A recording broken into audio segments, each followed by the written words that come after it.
વડીલો, માતાઓ, બહેનો, યુવા મિત્રો તથા મારા ગુરુજનો, આજે હું 21મી સદી રબારી સમાજ પરિવર્તન અને શિક્ષણ વિશે મારા વિચારો વ્યક્ત કરું છું, તો એ આપ ધ્યાનથી સાંભળજો. સમય બદલાય છે, દુનિયા આગળ વધે છે, પરંતુ જો સમાજ એક જ જગ્યાએ ઊભો રહે ને તો તે પરંપરા નથી રહેતી, એ બોજ બની જાય છે. સમાજમાં પરિવર્તન એટલા માટે જરૂરી છે કે પરંપરા અને કુરિવાજો વચ્ચેનો ફરક સમજાય.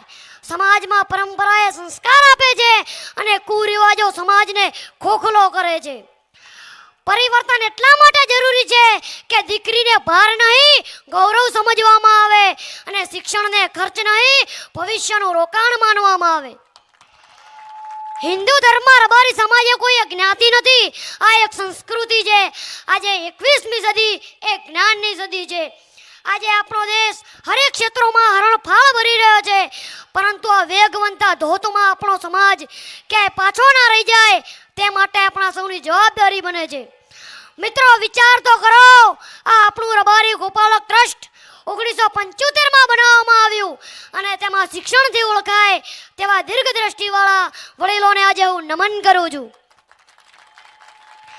આપણે અત્યારે જ્યારે આ ભવિષ્ય સમાજ સંકુલમાં ઉપસ્થિત થયા છીએ અને હું તો કહું છું કે અહીં એક રબારી સમાજની યુનિવર્સિટી કેમ ન બને? આપણે બધા પૈસે ટકે સુખી સમૃદ્ધ છીએ, પરંતુ હવે બીજા સમાજોની હરોળમાં ટકી રહેવું છે તો જરૂર છે શિક્ષણની.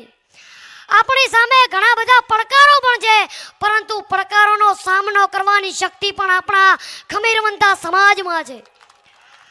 આપણો સમાજ થોડા સમયથી વ્યસન, ખોટા દેખાવડા અને અંધશ્રદ્ધા તરફ આડે રસ્તે ચડી ગયો છે અને આ બધી જ બાબતોથી બચવાનો શ્રેષ્ઠ ઉપાય છે ફક્ત શિક્ષણ.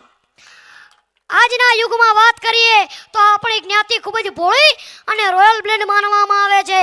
એટલે જ એક કવિએ કહ્યું છે કે અમે રબારી નથી, ભ્રષ્ટાચારી નથી, વ્યભિચારી નથી, વિકારી નથી, શિકારી નથી, મન ભિખારી, એ જ અમે રબારી.